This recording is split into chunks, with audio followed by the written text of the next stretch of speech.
오늘 말씀은 로마서 2장 6절로 10절 말씀입니다. 로마서 2장 6절로 10절 말씀 다 함께 합독합니다. 하나님께서 각 사람에게 그 행한 대로 보응하시되 참고 선을 행하여 영광과 존귀와 썩지 아니함을 구하는 자에게는 영생으로 하시고, 오직 당을 지어 진리를 따르지 아니하고 불의를 따르는 자에게는 진노와 분노로 하시리라. 악을 행하는 각 사람의 영에는 환난과 공고가 있으리니 먼저는 유대인에게요 그리고 헬라인에게며, 선을 행하는 각 사람에게는 영광과 존귀와 평강이 있으리니 먼저는 유대인에게요 그리고 헬라인에게라. 아멘. 기도합니다. 하나님 아버지, 감사합니다. 오늘 말씀 가운데 주님께서 하시고자 하는 그 말씀을 깨닫는 우리가 되기를 원합니다. 말씀 가운데 진리를 아는 자 되게 하여 주시옵소서. 모두의 마음 문을 열어주시며 말씀 전하는 종의 입술을 붙들어 주시옵소서. 예수님 이름으로 기도하옵나이다. 아멘. 사랑하는 성도 여러분, 우리는 지난 시간에 2장에 있는 초반부를 이야기하면서 그 말씀을 드렸습니다. 로마서는 어떠한 주제가 있다고 했습니까? 안심과 확신. 다시 한번 해볼까요? 안심과 확신입니다. 안심과 확신. 웃는 사람이 있는 걸 보니까 안심과 등심을 분명히 생각하고 웃은 사람이라고 생각합니다. 안심과 등심이 아니고 안심과 확신이다. 그러니까 한 번 더 제가 정리하면은 부당한 안심이 필요가 없다는 것입니다. 부당한 안심, 그리고 진정으로 필요한 구원의 확신은 또 가져야 된다는 그 말씀을 드렸습니다. 오늘 말씀을 보면은 너무나 중요한 주제가 나오고 있습니다. 어떤 단어가 여러분 눈에 들어오십니까? 보응이라는 단어가 들어오시나요? 선을 행했다는 말이 들어오고 있습니까? 그리고 영생이라는 말이 보이십니까? 진노와 분노라는 말씀이 보이십니까? 영생, 이에 대척점에 있는 하나님의 진노와 분노. 지금 무슨 이야기를 하고 있는 것입니까? 바로 구원을 받는 사람과 받지 못한 사람, 하나님과 영원히 같이 있을 사람과 하나님과 영원히 떨어져 있을 사람에 대한 이야기를 하고 있는 것입니다. 천국과 지옥에 대한 이야기를 하고 있는 이 말씀은 너무나 중요한 말씀이다, 이렇게 할 수 있겠습니다. 그래서 우리는 정신을 집중해서 정말 이 말씀이 무엇을 이야기하고 있는가? 나는 내가 다 천국 간다고 생각하고 있는데 혹시라도 뭐가 잘못된 것이 있는가? 이것을 한번 생각을 해보았으면 좋겠습니다. 6절 말씀에 보시면 바로 하나님께서는 행한 대로 보응해 주신다. 그 한 일에 따라서 갚아 주신다고 이야기를 하고 계십니다. 바로 사도 바울을 통해서 말씀하시는데 바로 성령님께서 이야기하시는 것이고 하나님께서 그러므로 이야기하신다. 우리는 또 이렇게 생각을 해야 되겠죠. 그래서 선을 행한 사람, 참고 선을 행한 사람, 선한 일을 하면서 이 견뎌내는 사람은 무엇이 있다고 했습니까? 영생이 있는데 이들은 무엇을 얻으려고 애쓰고 있나요? 영광과 존귀와 썩지 아니함을 구하기 위해서 애쓰고 있다. 그 얻으려고 애쓰고 있다는 그러한 의미가 되겠습니다. 루터는 이렇게 재미있게 이 부분을 주석하 있는데, 영광은 나로부터 나오는 것이라고 한다면 여기 나오는 존귀는 다른 사람으로부터 받는 것이다, 이렇게 해석을 하기도 했습니다. 존귀, 띠메라는 이 헬라어는 사도행전 4장 34절에 보면 값이라고도 해석되어 있는데 명예가 되는 것이고요, 다른 사람으로부터 그 가치를 인정받는 그러한 것이 되겠죠. 그래서 자기를 높이는 것이 아니라 영광과 존귀와 썩지 아니함을 구할 때, 그렇게 하면서 견뎌내면서 선을 행할 때 이 사람에게는 무엇이 있다 했습니까? 영원한 생명이 있다, 이렇게 말씀하셨습니다. 8절에는 당을 짓는 것, 자기만 생각하는 이러한 사람들, 진리를 따르지 않는 것, 하나님께 순종하지 않는 그러한 사람, 그런데 불의를 따르는 자에게는 무엇이 있다고 했습니까? 진노와 분노가 있다고 하였던 것입니다. 9절에 보면은 이 악을 행하는 각 사람에게, 두리뭉실하게가 아니라요, 분명히 각 사람 한 명 한 명에게, 그들의 영에, 그들에게 영혼이 되겠죠. 푸시케니까 환난과 공고가 있을 것이다. 그런데 이것이 뭐 유대인만 그런 것이 아니라 다른 이방인만 그런 것이 아니라 모두에게 해당된다. 그 이야기를 하고 있습니다. 10절에도 앞에 있었던 이야기를 다시 이야기하면서 바로 어떤 이야기를 하고 있습니까? 선을 행하는 사람에게 영광과 존귀와 평강이 있다. 그리고 유대인 헬라인 이야기하면서 이것이 예외가 없이 모두가 그러한 것이다. 이 말을 분명하게 하고 있는 것입니다. 사실 내가 행한 대로 갚아주시고 내 한 일에 따라서 갚아주신다는 이 말씀은 처음 보는 말씀이 아닙니다. 그렇죠? 잠언 24장 12절에도 보면은 각 사람의 행위대로 하나님께서 보응하시리라 이런 말씀이 나옵니다. 시편 62편 12편에도 주님께서는 각 사람이 행한 대로 갚으심이니이다 이러한 고백이 있는 것입니다. 그러니까 지금 사도 바울은 이 말 속에서 특별히 첫 번째로 누구를 향해서 이야기를 하고 있는 것일까요? 유대인들에게 부당한 안심감을 가지고 있는 그 유대인들에게 이야기를 하고 있는 것입니다. 하나님을 모르고 하나님을 알더라도 그대로 순종하지 않는 이방인들을 보면서 우리는 안전하다, 우리는 안심이다 이렇게 이야기하고 있는 그들을 향해서 지금 하나님께서는 너희가 행한 그대로 갚아주신다고 하는데 너희 정말 율법을 잘 지킨다고 하는데 정말 그러하느냐? 하나님께서 정말 공의로운 심판관이라서 너가 한 일에 하나하나를 정확하게 심판하신다면, 신문하신다면 너가 과연 너의 행위를 가지고 아무런 문제가 없다고 말할 수 있는가? 너의 행위가 올바른가? 이렇게 질문을 하고 있는 것입니다. 자, 이쯤 되면은 아마 이러한 질문을 하는 분이 생길 거예요. 목사님 이상합니다. 제가 알기로는 로마서는 이신칭의를 이야기하고 있고 3장 20절에도 분명히 그런 말씀이 나오는데 지금 이 행위에 대해서 이야기하는 것은 뭐가 문제가 있는 것 아닙니까? 이렇게 이야기할 수 있습니다. 실제로 로마서 3장 20절에 어떻게 나오고 있습니까? 율법의 행위로는 그의 앞에 의롭다 하심을 얻을 육체가 없나니 이렇게 분명히 나오고 있습니다. 행위로는 어떻습니까? 주님께 보았을 때 그것이 올바르다고 판단을 받을 사람이 없다는 것이죠. 의롭다고 무죄라고 판단받을 수 있는 사람이 아무도 없다고 이야기를 하고 있는 것입니다.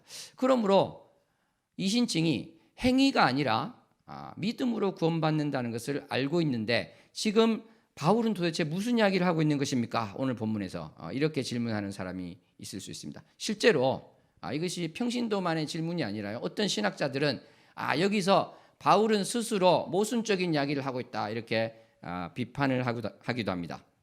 그런데 과연 성령님께서 감동을 주신 바울이 스스로 모순적인 말을 하고 그것이 21세기 어떤 몇몇의 신학자들에게 비판을 받을 그러한 것이 우리가 보는 성경이 되겠습니까? 결코 그럴 수 없을 것입니다. 그러면 어떻게 생각을 해야 될까요? 분명히 아까 제가 말씀드린 것처럼 행위로는 구원을 받을 수 없다고 돼 있는데 또 행위에 따라 갚아주신다는 이 말씀을 도저히 이해가 안 됩니다. 어떻게 이해를 해야 되겠습니까? 이렇게 질문을 분명히 하실 것입니다. 그래서 저는 한번 어떻게 하면 쉽게 접근할 수 있을까 생각을 해보았는데요. 사실 이것은 오늘 끝나는 게 아니라 다음 주에도 계속 연결이 되겠지만 이 생각을 한번 해보게 되었습니다. 여러분, 밥은 어떻게 먹어야 되죠? 많이 먹어야 됩니까? 적게 먹어야 됩니까? 어떤 게 정답입니까? 적당히죠, 그죠? 어떤 사람에게는 적게 먹어 이게 답이 될 수 있고 어떤 사람한테는 많이 먹어 이것이 답이 될 수 있을 것입니다. 그렇죠? 그런데 그것이 사람에 따라 다를 수 있고 형편에 따라 다를 수 있다는 것이죠. 그런데 오늘 이 말씀도 마찬가지다 이렇게 볼 수 있습니다. 어떤 경우에는 밥을 많이 먹어라, 어떤 경우에는 적게 먹으라 하는데 형편에 따라 다른 것이고 그것에 하나님께서 나에게 어떠한 말씀을 하시는가를 정확하게 알아야 되는데 그렇게 안 되면 어떻게 되겠습니까? 너무 살이 많이 쪄가지고 고도 비만이라서 밥을 줄여야 하는 사람에게 밥을 적게 먹으세요. 그러면 책을 펴고 여기 많이 먹으라고 돼 있잖아요. 이렇게 이야기하면 될까요? 안 되겠죠. 거식증에 걸려서 식사를 안 하는 사람에게 밥을 많이 먹으세요. 그러는데 아니 여기 이 책을 보니까 밥을 적게 먹으라고 되어 있지 않습니까? 이렇게 하면 되겠습니까? 안 되겠죠. 바로 이것입니다. 우리 성경에 보면은 모순되게 보이는 것이 분명히 두 가지가 다 존재하는 것이에요.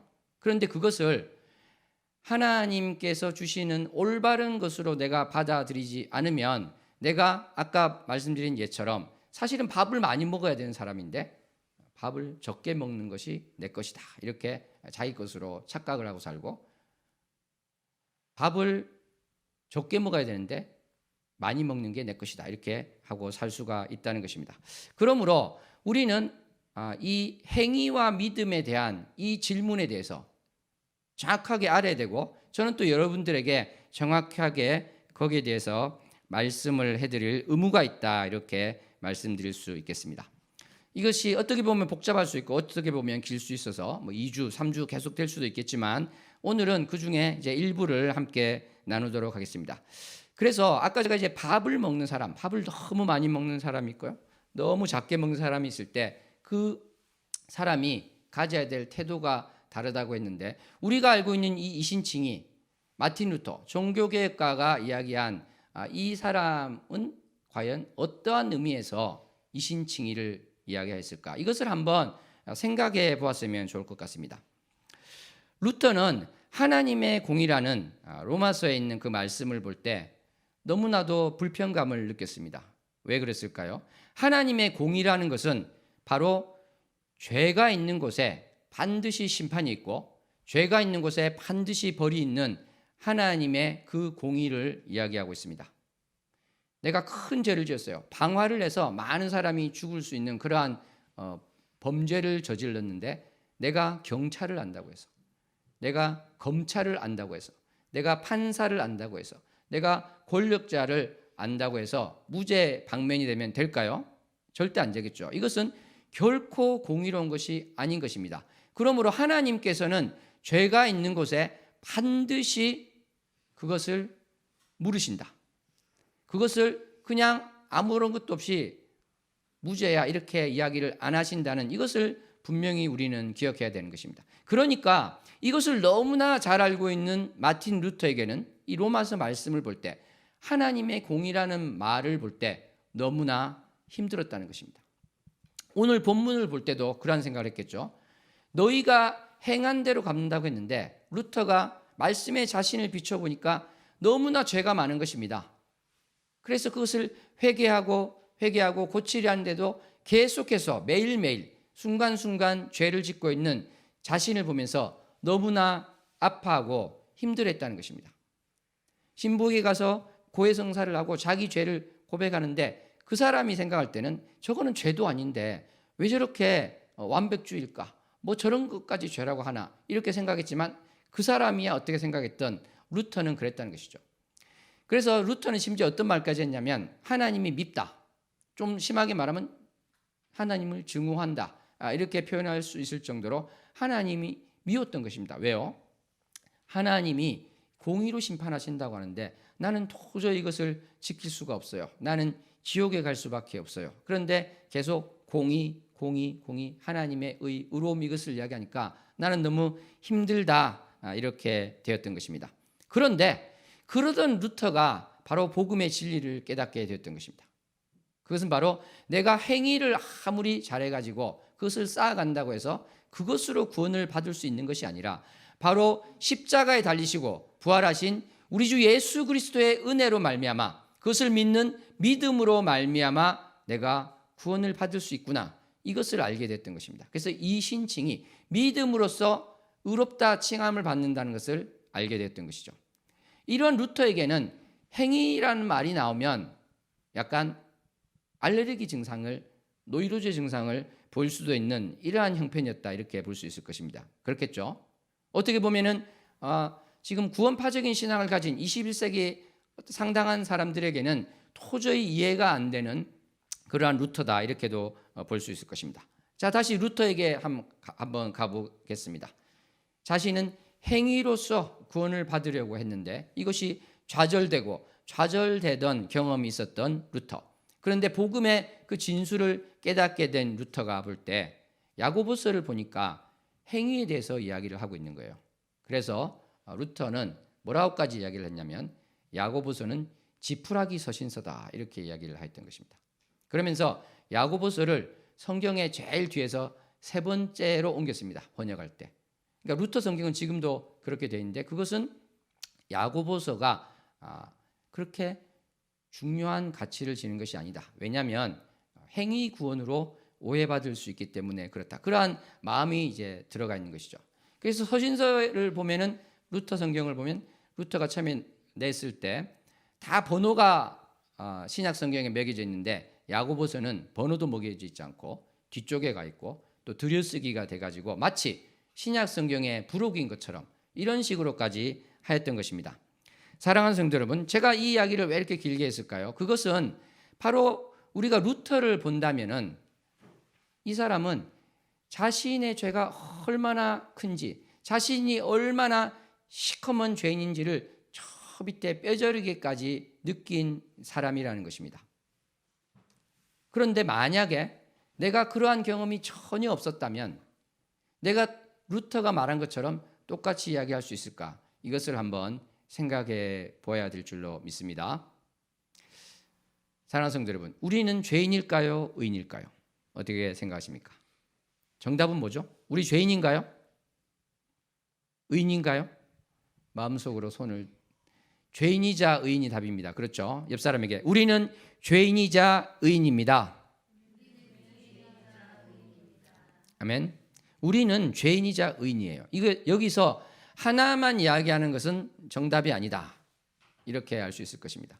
그런데 루터가 볼 때는 너무 자기가 죄인이라는 것만 가득 차 있으니까 야고보서 같은 경우에 이제 그렇게 판단을 했는데 요즘에는요 정반대가 없을 거라고 생각하십니까? 아까 제가 밥 먹는 이야기를 말씀드렸습니다만 저는 정반대가 분명히 있다. 그리고 상당히 많을 수도 있다 이렇게 생각을 합니다. 그러니까 의인이자 죄인인데 죄인이라는 생각은 전혀 없고 내가 의인이라는 생각만 가득 찬 사람이 있을 수 있다는 것이죠. 이 사람은 자신의 죄에 대해서 아파할 줄 모릅니다. 자신이 죄를 짓는지도 모르고 있을 수 있다는 것입니다.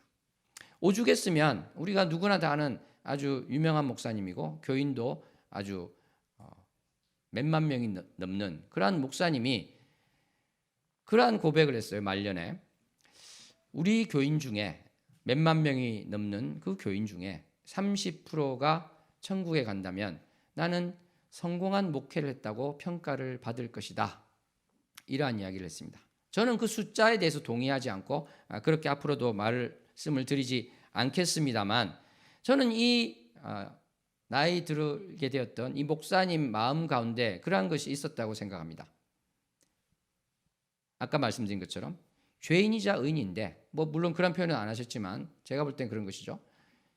자기가 의인이라고 생각하고 자기 죄에 대해서 너무 둔감한 경우 또 그렇게 표현은 안 했지만 제 식의 표현대로 한다면 참 믿음이 아니고 가짜 믿음을 가졌는데 그것을 모르는 사람 거기에 대한 안타까움이 있었을 것이다 이렇게 생각을 합니다.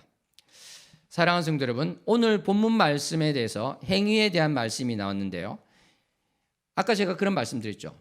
신학자 중에서 바울이 실수했다. 바울이 모순되는 말을 했다. 이렇게 주석한 사람도 있습니다만 참으로 좀 말이 안 된다고 생각할 수 있는 것이 여기서만 바울이 그런 말을 하는 것이 아니라 많은 서신서에서 그러한 말을 하고 있습니다. 고린도전서 6장에 가보면 불의한 자가 하나님 나라를 유업으로 받지 못하는데 이 불의한 자인 경우에 여러 가지 행위로 나타나는 그것을 이야기를 하고 있습니다.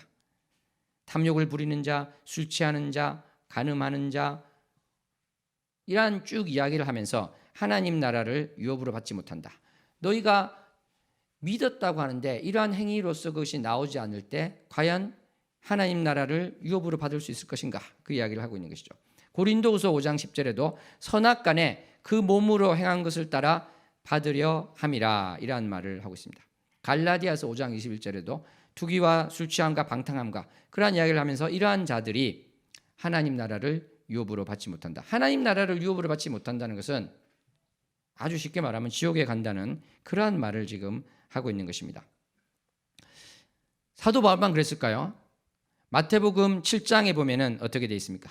주님께서는 나더러 주여 주여 하는 자마다 다 천국에 들어갈 것이 아니요 다만 하늘에 계신 내 아버지 뜻대로 행하는 자라야 들어가리라. 이렇게 예수님은 분명히 말씀하셨던 것입니다. 행하는 자라야 들어가리라. 그렇게 분명히 말씀하신 것이죠.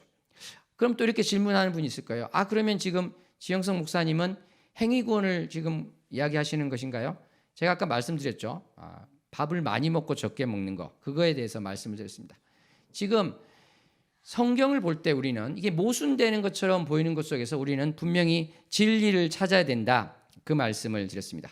그래서 사실은 가장 좋은 것은 어떻게 보면 교리의 안경을 벗고 성경을 봐야 된다, 저는 그렇게 생각합니다. 교리의 안경을 벗고, 이신칭이라는 이 교리를 우리가 놓쳐서는 안 되지만 어떤 경우에는 이 안경을 내려놓고 이 말씀을 보면서 여기서 찔림을 받으라, 저는 그 말씀을 드리고자 합니다.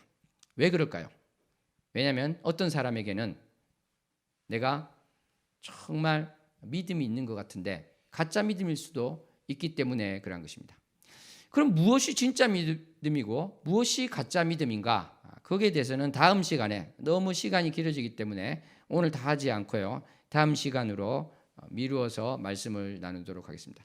무엇이 진짜 믿음이고 무엇이 가짜 믿음인가? 이게 왜 중요하냐면 결국 오늘 본문의 말씀은 이러한 것이 되는 것입니다. 내가 가짜 믿음을 가졌으면 나의 행함, 나의 삶 가운데서는 변화가 없는 것이고 하나님께서 기뻐하시는 것이 없게 되는 것입니다. 그러므로 나는 믿음을 가졌다고 생각하지만 가짜 믿음이 되는 것이고 그 사람의 결국은 멸망일 수밖에 없다, 이 말이 되는 것입니다. 이거 너무나 중요한 것인데요. 왜 그런가 하면 기라성 같은 많은 훌륭한 성경 신학자들 같은 경우에 오늘 본문을 어떤 가정적인 상황이다 이렇게 해석한 사람도 많기 때문에 그런 것입니다. 무슨 말을 하는가 하면은 지금 유대인들에게 말할 때, 야 너희들 지금 뭐 율법을 가졌다고 그러는데 너희도 이방인처럼 멸망할 수 있는 거야. 율법을 행해야 되는데 너희는 행하지 않고 있지 않느냐. 그런데 만약에 정말 선을 행하는 것, 인내로서 나가는 사람이 있으면 천국에 갈 수 있는 것인데 사실은 그렇게 행하는 사람은 지구상에 한 명도 없기 때문에 가정적인 상황이다. 그래서 모두가 사실은 다 죄인이고 그래서 이것은 3장으로 연결된다, 이렇게 해석한 사람들이 상당히 있기 때문에 그렇습니다. 물론 그렇게 볼 수도 있습니다. 그죠?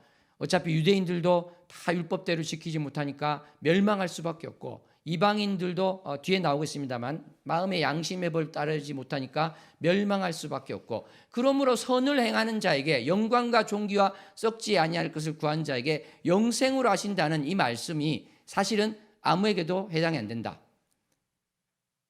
행위로서는 안 되고 결국은 예수를 믿을 때만 된다, 이것을 이야기하는 것이다. 물론 그렇게 볼 수 있어요. 근데 제가 지금 드리고자 하는 것은 뭐냐면 이것을 천편일률적으로 적용을 해서 지금 성경에서 너희가 지금 어떻게 행하고 있느냐, 너희 삶이 어떠한가, 예수님께서도 주여 주여 하는 자마다 천국에 들어가는 것이 아니라고 했는데 이것은 이신칭의하고 약간 안 맞는 말씀이야, 이것은 나에게 해당이 되지 않아, 이런 식으로 다 가지쳐 버릴 수 있냐는 것입니다.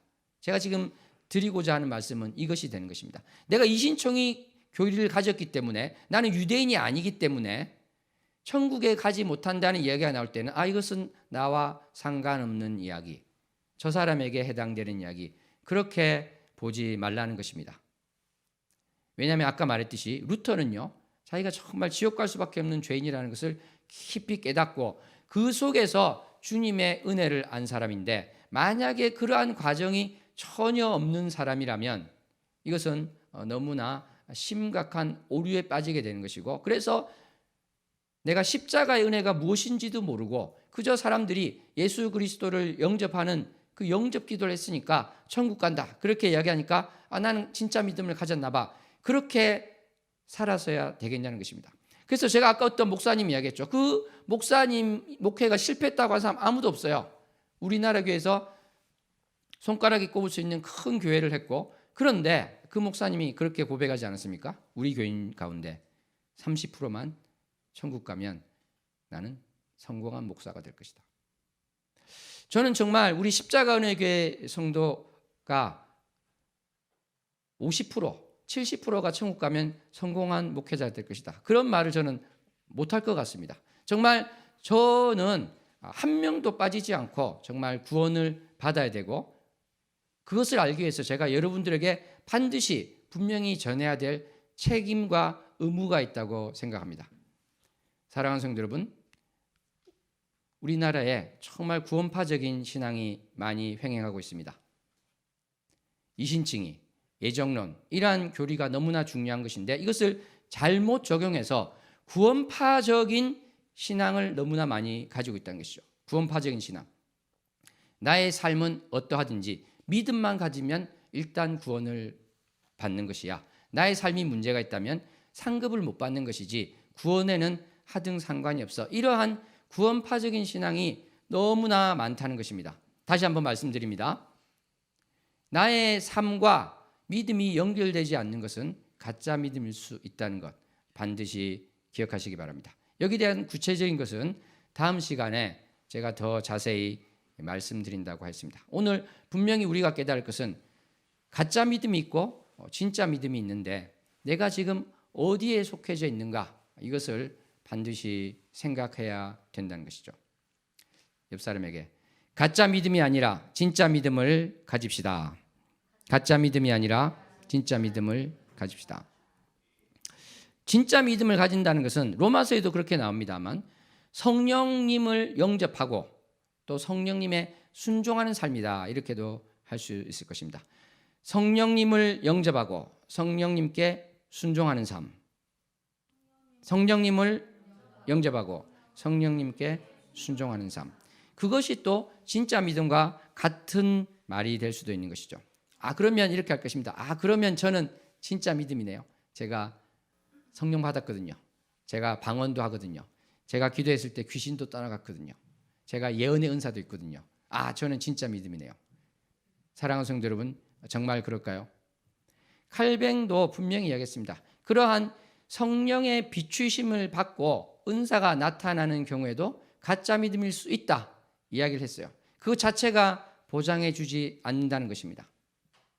그래서 다음 시간이 너무나 중요하게 되겠지만 오늘은 관련해서 한 가지를 짚고 넘어갔으면 좋겠습니다. 바로 아까 제가 성령님을 영접한다 이런 표현을 썼는데, 제가 사실은 그전에는 그런 말을 많이 했어요. 이미 한국 교회에서 성령 받았던 말이 굳어졌기 때문에 그렇게 할 때 우리 마음속으로는 성령님을 영접했다 이렇게 생각을 합시다 했는데, 제가 좀 생각을 바꿔 먹었습니다. 그게 아니라 우리 교회부터 시작해서 그 잘못된 표현을 뜯어 고쳐야 되겠다, 이러한 생각을 하게 되었습니다.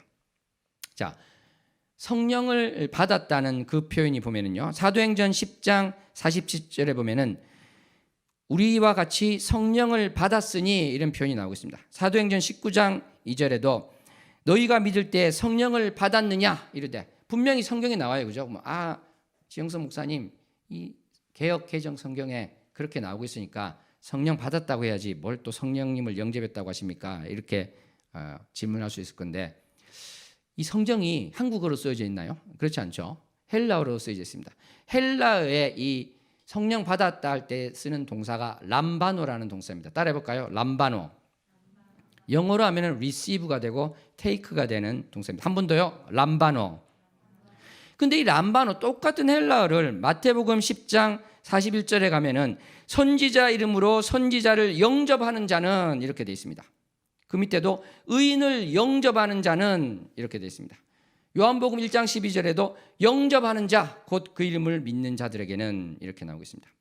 요한복음 5장 43절에도 너희가 영접하지 아니하였나니, 요한복음 6장 21절에도 배로 영접하니, 아까 말씀드린 것처럼 예수님에게만 영접한다고 번역을 하고 있지 않고 의인, 선지자도 영접한다고 번역을 했어요. 그죠? 그러면 성령을 받았다고 번역하면 안 되는 것이죠, 사실은. 그죠? 성령님을 영접하였느냐 이렇게 번역을 사실은 했어야 된다는 것입니다. 이게 왜 중요하냐면 성령 받았어요. 방언도 해요. 은사도 있어요.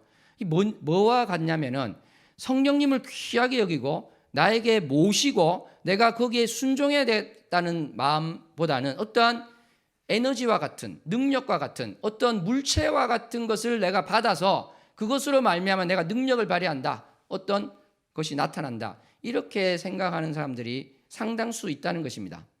사랑하는 성도 여러분, 성령님은 인격이십니다. 성령님은 삼위일체 하나님의 한 위가 되신 분입니다. 성령 받았다고 하면서 생각해 보세요. 귀한 손님을 모셨어요, 방에. 귀한 손님을 집에 모셨는데 저기 구석에 좀 가 계세요 하고 온갖 나쁜 짓을 다 합니다. 온갖 더러운 말을 다 하고 온갖 악한 짓을 다 하는데 좀 귀 좀 막고 계세요. 이게 영접한 자세입니까? 물건을 그냥 갖다 놓은 거예요. 지금 성령 받았다고 하면서 이렇게 사는 크리스찬들이 얼마나 많은지 모릅니다. 물론 완벽한 사람이 있을 수 없죠. 그런데 진짜 믿음을 가진 사람의 증거는 이렇게 내가 넘어지고 실수하지만 아파한다는 것입니다. 거기에 대해서 아픈 마음이 없고 마치 귀한 손님을 모셨는데 그 손님이 있거나 없거나 온갖 불손한 일을 다 하면서도 전혀 미안한 감이 없는 그러한 상태. 그것을 저는 다음 시간에도 나누겠지만 가짜 믿음이라고 할 수 있는 것 아닌가 이러한 생각이 드는 것입니다. 지금 우리가 겉으로 드러나는 어떤 자로재 가지고 이 사람은 이러한 선한 행위를 했고 저 사람은 선한 행위를 했고 그래서 이 사람이 정말 성령을 제대로 영접했나. 저는 이야기를 하는 것은 아닙니다. 다음 시간에도 말씀드리겠지만 사실은 어떤 사람은 예수님을 전혀 모르는데 훨씬 더 윤리적이고 도덕적으로 살 수도 있는 것입니다. 중요한 것은 나의 삶 가운데 내가 변화를 위해서 끈질기게 달려가고 있는가, 변화를 못하는 것에 마음 아파하고 있는가, 내가 죄를 짓고 있는 것에 내가 아픈 마음이 있는가, 내가 나의 삶을 주님께 드린다고 하면서 정말 그렇게 살고 있는가, 이것을 보아야 될 줄로 믿습니다. 아까 루터를 예로 들었습니다만 루터는 정말 하나님 앞에 의롭게 살려고 했었습니다. 실제로 우리가 초대교회 때 있었던 그 역사를 보면은 많은 그리스도인들이 그렇게 살려고 발버둥 쳤습니다. 정말 예수 그리스도의 사랑으로 나가서 길거리에 버려진 아이가 있으면 데려오는 것이 그리스도인이었고요. 전염병이 있는데 가서 그 사람을 안아주는 것이 그리스도인이었던 것입니다. 이렇게 그리스도인의 삶에는 예수 그리스도의 사랑이 나타나고 주님만을 위해서 내가 순교하더라도 정말 감사하다는 이러한 것들이 다 있었다는 것이죠. 그런데 지금은 어떻게 보면 우리가 이신칭이라는 교리가 너무나도 중요합니다마는 어떻게 보면 가짜 믿음을 가지고도 거기에 대해서 문제의식을 느끼지 않고 하루하루를 살아가고 있는 것 아닌가, 이것을 돌아보게 되는 것입니다. 사랑하는 성도 여러분, 정말로 한 명도 빠지지 말고 진짜 믿음을 가져서 우리가 멸망하는 자가 아니요 우리가 사랑하는 주님과 영원히 저 천국에서 함께 살 수 있고 우리 십자가 은혜교회 성도들이 거기 갔을 때 한 명도 못 보는 일이 없기를 소원합니다. 주님께서 택하셨으므로 주님께서 반드시 그렇게 이끌어 주실 줄로 믿습니다. 사랑하는 성도 여러분, 그래서 아까 제가 마음에 찔리는 그러한 이야기를 했습니다. 정말 주님을 따른다는 것은 성령님의 그 음성에 순종하는 삶을 사는 것인데요. 그래서 이번 한 주간 저는 여러분들에게 일종의 숙제를 내드리기를 원합니다. 정말 내가 진짜 믿음일까? 내가 가짜 믿음일까? 그것을 한번 생각해 보시기 바랍니다. 오늘 본문 말씀은 너희가 멸망이냐 영생이냐를 유대인들에게만 묻는 것이 아니라 어떻게 보면 우리에게도 말씀하고 계신다. 이것이 성경의 놀라운 또 비밀이다. 저는 그렇게 생각을 합니다. 그럴 수 있을까요? 이 율법주의 이런 것은 유대인들에게만 해당되는 것 아닙니까? 그렇지 않습니다. 하나님께서 쓰신 이 말씀은 그 누구에게도 적용될 수 있고 실제로 종교 500년 전에 종교개혁 시기를 보십시오. 이미 행위구원, 율법주의가 이미 있었다는 것을 우리가 알고 있습니다. 지금 그것이 다른 또 정반대 모습으로 나타날 수 있다. 이것을 반드시 기억하시고 일주일간 주님 내가 진짜 믿음을 가졌습니까? 가짜 믿음을 가졌습니까? 어떠한 겉으로 드러나는 이것으로 보지 않고 주님 앞에 1대1로 마주 앉는 시간을 가지시기를 소원합니다. 아멘. 그리고 마지막으로 우리가 정말 내가 진짜 믿음을 가졌다면 찔리는 것이 있어야 되고 마음 아파하는 것이 있어야 되고 순종함이 있어야 된다고 그랬습니다. 그래서 누구나 다 있을 것입니다. 내가 성경을 봐야 되는데 성경을 못 보고 있네. 큐티를 해야 되는데 큐티를 못하고 있네. 기도를 해야 되는데 못하고 있네. 그러한 마음이 들 때 그것을 계속 못하고 있네. 찔리네. 이것만 가질 것이 아니라 발을 떼어서 실천하는 모두가 됐으면 좋겠습니다. 아멘. 제가 또 이렇게만 마치면 일주일간 또 너무 힘들어하실 분이 있을 것 같아서 다음 주에 원래 해야 되는데 짧게 말씀을 드리기를 원합니다. 정말 내가 찔림을 가졌다. 그것 자체가 어떻게 보면 또 진짜 믿음의 증거일 수도 있을 것입니다. 왜냐하면 가짜 믿음 가진 사람에게는 그것 자체가 전혀 없을 수 있습니다. 나는 지금 너무나 신앙생활 잘하고 있고 왜 저 사람은 못하고 있지? 이렇게 해야 되는데 그렇게만 볼 수 있기 때문에 그럽니다. 자기가 의인인 것은 확실하게 알겠는데 내가 죄인이라는 것은 0.1%도 없는 그런 사람이 있을 수 있어요. 그런데 내가 마음에 찔림이 있다. 주님께 죄송하다. 그런 마음이 들었다는 것 자체. 야, 나 이러다 정말 지옥 가는 거 아니야? 이런 마음이 들었다는 것 자체가 당신은 어떻게 보면 진짜 믿음을 가진 사람일 수 있습니다. 제가 그렇게도 말씀을 드릴 수 있는 것 같습니다. 그런데 제가 일주일 동안 고민해 보라는 것은 바로 이것이 되는 것이에요.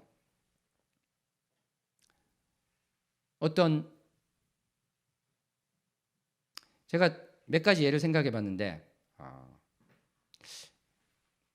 어떤 곳을 갔는데 나에게 화살이 날아옵니다. 화살과 창이 날아오는데 어떤 사람이 뛰어들어서 그것을 대신 막아줬어요. 내가 죽지 않고 살았습니다. 그런데 피가 튀었단 말이죠. 그런데 왜 이런 게 튀었지? 정말 이거 세탁해야 되는데 불편하네. 이러한 자세를 가지는 사람이라면 나 지금 세상에서 많은 일을 해야 되는데 왜 교회 가면 이런 걸 하라 그러지? 왜 성경을 보면은 이런 걸 하라 그러지? 정말 귀찮네. 이러한 생각을 가진 사람이라면 내 몸에 피가 왜 튀었는지를 전혀 모르는 경우가 되겠죠. 그죠? 그 사람에게 아무리 설명을 해봐야 소용이 없는 것입니다. 가장 중요한 것은 너가 지금 이 사람이 몸을 던져서 창과 화살을 대신 막아주지 않았으면 너는 죽은 목숨이었어. 이것이 인식되지 않으면 십자가의 은혜가 아무런 자기와 상관이 없게 된다는 것이죠. 다시 한번 말씀드립니다. 우리는 죄인이자 의인이라는 것을 고백할 때 예수 그리스도의 은혜가 없으면 나는 멸망할 수밖에 없는 존재였다. 나는 지옥에 갈 수밖에 없는 존재였다. 이것을 반드시 기억하시기를 바랍니다. 그렇기 때문에 오늘 본문 말씀은 아까 제가 말씀드린 것처럼 어떤 가정법적인 상황도 있다고 했습니다만 그것도 또 진리가 되는 것이 왜냐하면 실제로 내가 나의 행위로서 천국에 갈 수 있는 사람은 또 아무도 없는 것이 진리이기 때문에 그런 것이죠. 그런데 이것이 아까 말씀드린 것처럼 8장에도 나오고 성령님과의 관계라든지 이 모든 것을 보면 또 다르게 보는 것이 있기 때문에 그것은 나중에 말씀을 드리겠습니다. 지금 중요한 것은 우리 교회 이름이 뭡니까? 십자가 은혜교회입니다. 십자가 은혜가 나에게 정확하게 인식되지 않을 때 나는 어떻게 보면 가짜 믿음일 수도 있겠구나. 그것을 반드시 기억하셨으면 좋겠습니다. 다음 주에 이 말씀을 이어서 가도록 하겠습니다. 말씀을 맺겠습니다. 오늘 말씀 가운데 유대인들이 말씀을 맡은 자로서 택한 자라고 생각을 하였지만 사실은 너희가 그것을 가졌다는 것이 중요한 것이 아니라 행위로 볼 때 과연 정말 너희가 멸망에 이르지 않을 수 있느냐는 질문을 하였습니다. 우리가 교회에 출석한다는 이 사실만을 가지고 내가 멸망하지 않을 수 있다는 부당한 안심을 가지지 않기를 원합니다. 이것이 로마서의 큰 주제이기도 한 것입니다. 나는 진짜 믿음을 가졌나? 내가 가짜 믿음은 아닌가? 이것을 바라볼 수 있기를 원합니다. 내가 또 찔림이 있을 때 그것이 어떻게 보면 진짜 믿음일 수도 있다는 말씀도 드렸습니다만, 만약에 그러하다면 이번 주는 주님과 독대하면서 정말 말씀 속으로 들어가고 생명의 양식을 하루도 거르지 않고 먹겠습니다. 생명수를 마시겠습니다. 큐티를 하면서 주님의 음성을 듣기를 원합니다. 고백하고 결단하는 우리 모두가 되기를 소원합니다. 기도하겠습니다. 하나님 아버지, 감사합니다. 오늘 말씀 가운데 주님께서 참으로 중차대한 문제에 대한 질문을 각인에게 던지고 계십니다. 너희는 정말 진짜 믿음을 가졌느냐? 너의 믿음이 가짜가 아니냐? 너가 참으로 하나님께서 기뻐하시는 삶을 살고 있느냐? 묻고 계십니다. 정말 일주일간 이 문제를 가지고 씨름하는 모두가 되기를 원합니다. 루터는 그렇게 괴로워하면서 씨름을 하였는데, 나의 인생 가운데, 나의 신앙생활 가운데 이러한 믿음이 얼마나 있었는지, 이러한 씨름이 얼마나 있었는지 돌아보는 자 되기 원합니다. 내가 그냥 믿음을 가졌으니 내 삶은 어떠하든지, 내 인생은 어떠하든지 상관없다고 바라보지는 않았는지, 내가 죄인임을, 의인이자 죄인임을 잊고 살지는 않았는지, 주님의 음성 가운데 인도함 받기를 거부하지 않았는지 돌아보는 자 되기 원합니다. 주님께서 불쌍히 여겨주시고 참으로 주님께 묻고 주님 앞으로 나아갈 때 우리를 안아주시며 말씀하여 주시옵소서. 예수님 이름으로 기도하옵나이다. 아멘.